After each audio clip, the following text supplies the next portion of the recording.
Department of Education employees were told they had to clear out their desks last night. It's over.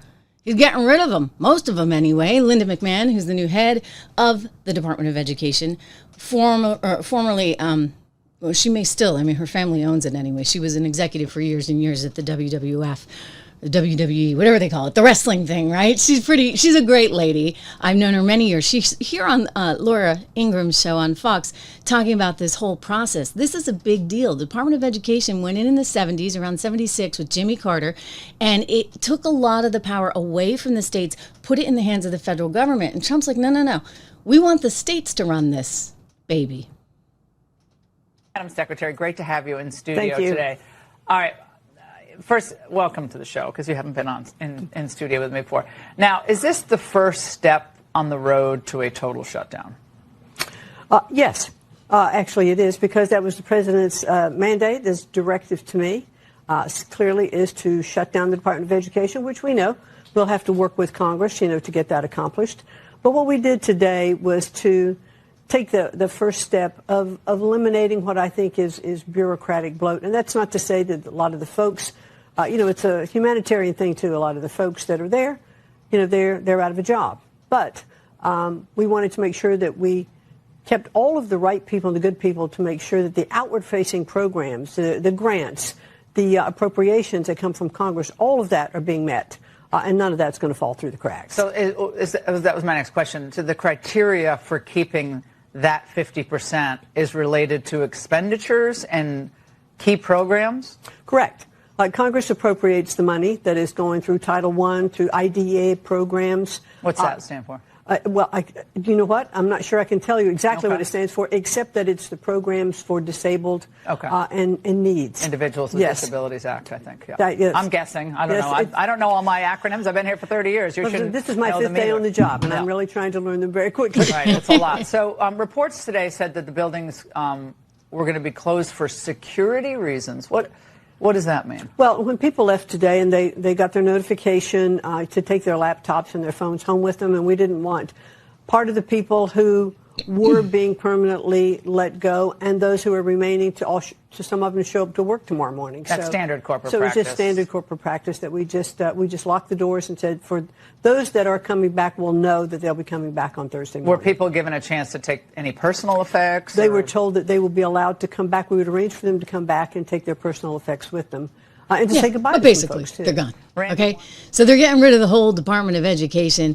If she's successful at her job, she's actually going to literally get rid of everything. Now, it's interesting because in some ways, Donald Trump loses a little bit of power. Remember that little dust up with Maine recently where he said, hey, you're not going to get any federal funds, Maine, unless you actually play by the rules. And our rules mean you cannot have people that were born as males competing in girls' sports.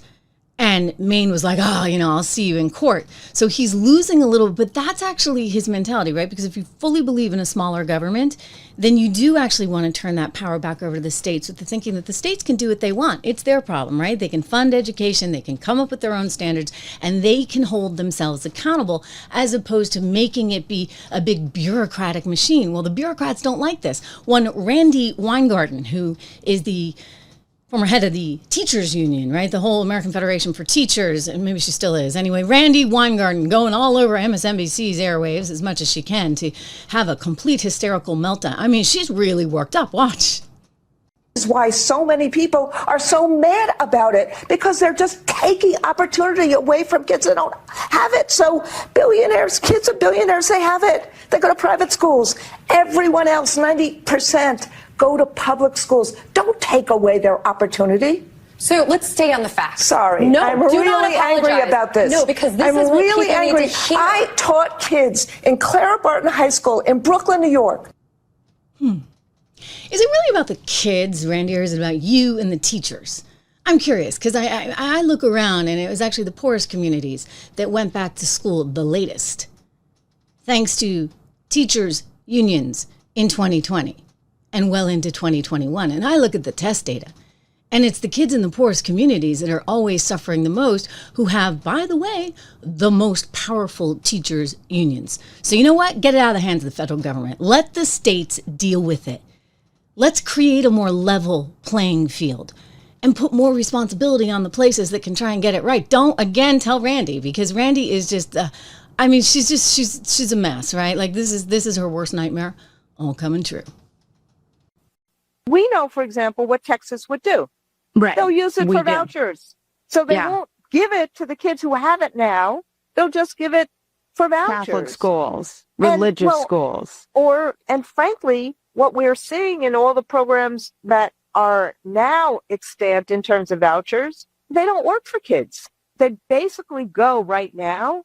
It becomes a tax credit for people who already are sending their kids to private schools. So it's income redistribution. Woo! Okay, so she really doesn't like voucher schools. And you know the reason for that. They don't want you to have any choice in anything. They want to indoctrinate you into everything that they believe. And gosh almighty, we can't possibly allow your kid to use that money and go to a Catholic school or a religious school or any kind of private school. I mean, it's really kind of shocking how much they think they know everything, right? They got it. They know better. And they're going to do everything they can to try and hold on to that power. And it's frightening. It really is frightening. Listen, there's an indoctrination going on. It is toxic. It is bad. It is ruining so many kids. You look at all the problems they have nowadays. It's one of the reasons why, I should point this out. This would be an opportune time. I partnered with Herzog Foundation this year, and I'm so proud of this because it's an organization that is devoted entirely to making sure that you have all the options available for you, that you understand all the K through 12 education choices. If you're not liking the public school, is there an alternative? And they've investigated all the alternatives for Christian schools because you know what? A Christian education. I had one, first, second, and third grade, Catholic school, Sacred Heart. Great education. Put in a really good foundation that was instrumental for me for the rest of my life. So I encourage you, and if you have kids or if you don't have kids, if you have grandkids, if you have friends who have kids, it's all free. It's just a foundation that wants to help guide you, and they'll give you all the resources you can get your hands on there at Herzog Foundation. They'll help you understand where the Christian alternatives for school might be in your community. Because listen, you might actually have the chance now. You might actually be able to make the decision on their own. And I think that's what's so darn threatening, right? That's what's so darn threatening to these people in the Department of Education. God forbid that you as an individual might actually be able to choose the kind of education your kid is getting. This is exciting. This is an exciting time. I'd love to see vouchers. I love putting the money back in the hands of the people. I mean, if you're a poor family, think about, she's, it's all going to billionaires. No, it's not, Randy. You know what? If you're a poor family and you have to go to the local school down the street because you don't have a choice, but now all of a sudden the Trump administration says, we're going to give it back to the states, and states like Texas, hey, they'll say, you know what? You can take this money, this however much, what do they spend per kid? $50,000, and you can actually put it into the school of your choice. Wouldn't that actually require the public schools to be more competitive? All of a sudden now, there's demand that, it's a market. You introduce a little marketplace economics, and maybe you'll actually get some better opportunities on the education front. And that's what terrifies them, really and truly. Unbelievable. Remember to subscribe, share, like. Yes, I'm here. You guys are laughing. Like, Trish, don't you ever take a vacation? I guess the short answer is no. I don't. I really don't. Especially right now. I think it's just too important a time. So do me the favor of subscribing, liking, sharing, all that good stuff.